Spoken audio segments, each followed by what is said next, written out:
እሺ ጌታቸው ጽሁፍ የጻፍክበት በተለያየ ጊዜ ሀሳብ የሰጠህበት በትግራይ የፖለቲካ ባህል፣ የመንግስት ስትራክቸር፣ የፖለቲካ ፓርቲዎች መካከል ያለ ግንኙነት እና በአጠቃላይ በፖለቲካል ኮሚኒቲ ውስጥ ሊፈጠር ስለሚገባው ኮንሰንሰስ ወይ ስምምነት እና በዛውም በፕሮሰሱ በኩል የሚወለድ የሁሉንም የትግራይ አቅም የሚጠቀም ስትራክቸር እንዲኖር በተለያየ ጊዜ ስትጽፍ ቆይተሃል። እዚህ ርዕስም ላይ ብዙ ስናነሳ የቆየነው ነገር ነው።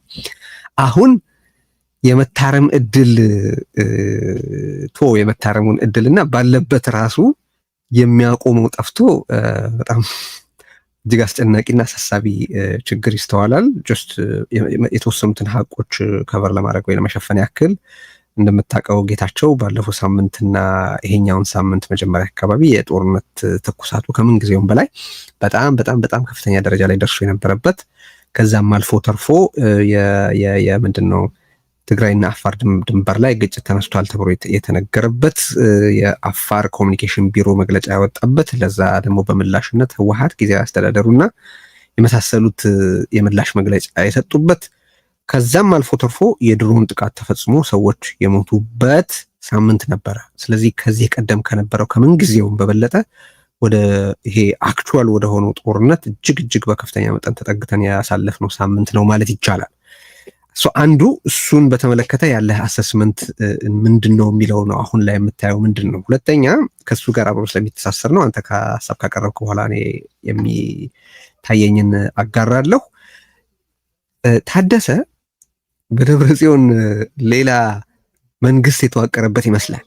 የተፈነቀለው ፈንቃይ የምንለውም ታደሰ ወረደ ነው በነገራችን ላይ እና ደብረ ጽዮን አንድ የሬዚስተንስ ኮሚቴ አቋቁሟል። ወይ ሬዚስተንስ ኮሚቴ ብሎ የጠራው አንድ አብይ ኮሚቴ አቋቁሞ መንግስት የሚመስል ስትራክቸር ያለው ነው። ከየቀበሌው ሁለት ሰዎች ተውጣጡ የተዋቀሩበት ነው የሚለው። በዛም ውክልና ብዝሃነት የተወከለበት ነው ይላል። በኮሚቴው ውስጥ ደግሞ ከላይ የሚመሩት 9 አባላት ያሉት አንድ ቦዲ አለ። እያንዳንዱ እዛ ውስጥ ያለ አባል የዲፕሎማሲ ጉዳይ፣ የወታደራዊና ጸጥታ ጉዳይ፣ የገቢ ማሰባሰብ ጉዳይ፣ የምናምን ጉዳይ የመሳሰሉትን ነገሮች የሚመሩ ሰዎች ሁሉ ተሾሙበታል። ወይ በአሁኑ ወቅት የታደሰ ወረደ መንግስት በህይወት አለ ሊባል የሚችል ነው ወይ የሚለውንም በተመለከተ አስተያየትህን አቅርብ። በጣም አመሰግናለሁ ቴዲ። ሰፋፊ ሀሳቦች ነው ያነሳው። ግን ያው በሁሉም ላይ በተወሰነ መልኩ አስተያየት መስጠት ባልችልም ግን በመግቢያ ላይ አንድ የጠቀስከው በጣም ጥሩ ነጥብ ነበረ። የኢትዮጵያ የፖለቲካ ሙቀት የፖለቲካው ሙቀት ሳይሆን ጦርነት መምጣቱና ለመምጣቱ ወይም ደግሞ የጦርነት ጊዜ ላይ ነው ወይ ያለ ነው የለንም የሚል ክርክር ሲነሳ ብዙ ጊዜ ማየት ያለብን የሚመስለኝ የጦር መሪዎቹ ወይም ጀነራሎች የምንላቸው በተለምዶ ምንድነው እያሉ ያሉት ምንድነው እያደረጉ ያሉት ከጠመንጃ መያዝ ወይም ከጠመንጃ ማዘዝ ወደ ማይክሮፎን መያዝ በስፋት የተሻገሩበት ሁኔታ ነው ያየነው። አሁን የውጭ ሀገር ልምድ መጥቀስ ብዙም ጥሩ ላይሆን ይችላል። ምክንያቱም ነው ለምሳሌ እኛ ባለንበት ሀገር ያሉ ጀነራሎች ሬርሊ ካልሆነ አንድ ድምጻቸው በፍጹም አትሰማቸውም፣ ሬርሊ ካልሆነ በስተቀር ማለት ነው።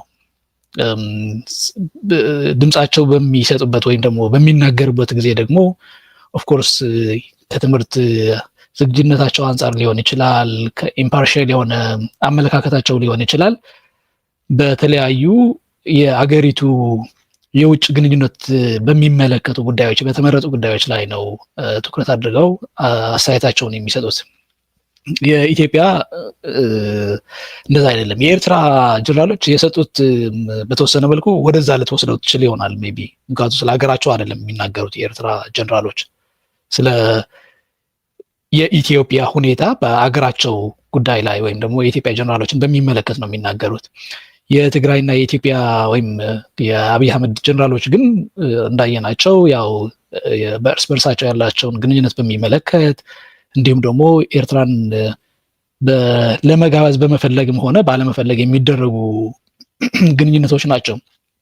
አንዳንዶቹ እንደውም በጣም በሚያሳዝን መልኩ በተለይ ለምሳሌ ከትግራይ የወሰድኩ እንደሆነ ጀነራል ምግበ ሲናገር አክሱም ላይ ነበር የተናገረው እና አክሱም ደግሞ የኤርትራ ወታደሮች የፈጸሙት ከፍተኛ ወንጀል ምን መሆን ይታወቃል።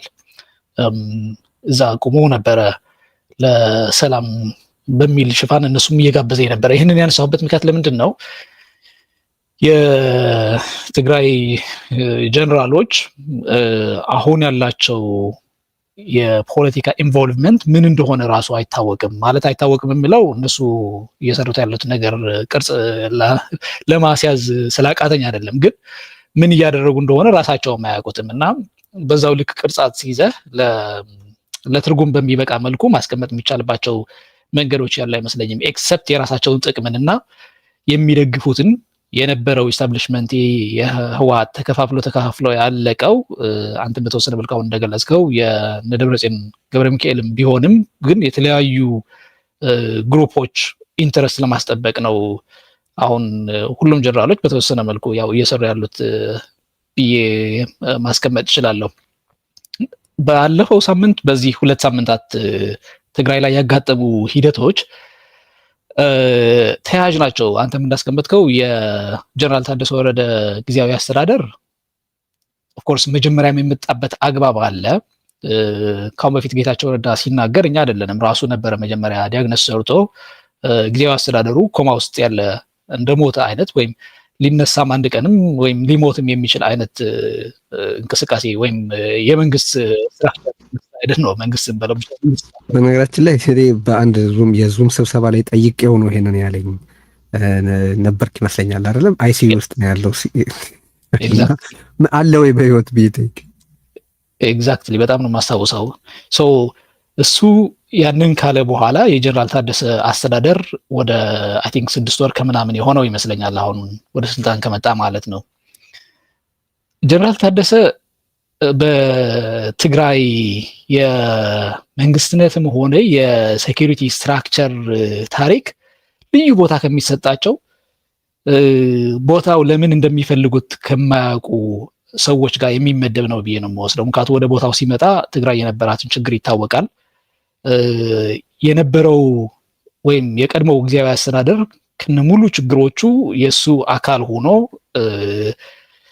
ከላይ እስከታች በተለይ የጸጥታ ተቋማት ወይም ደግሞ የጸጥታው የሴኩሪቲ ስትራክቸሩ በተለምዶ ቲዲኤፍ እያልን የምንጠራው የነበረውን ምን ያክል እንዳይሰራ አድርጎ ከህወሓት ከኦልድ ኤስታብሊሽመንት ጋር በመተባበር እንዳይሰራ አድርገውት እንደነበረ ይታወቃል። ኦፍኮርስ የነጌታቸው አስተዳደር የራሱ የሆነ በጣም ከፍተኛ ችግሮችን ቢኖሩትም ማለት ነው። ሶ ወደ ስልጣን መጣ።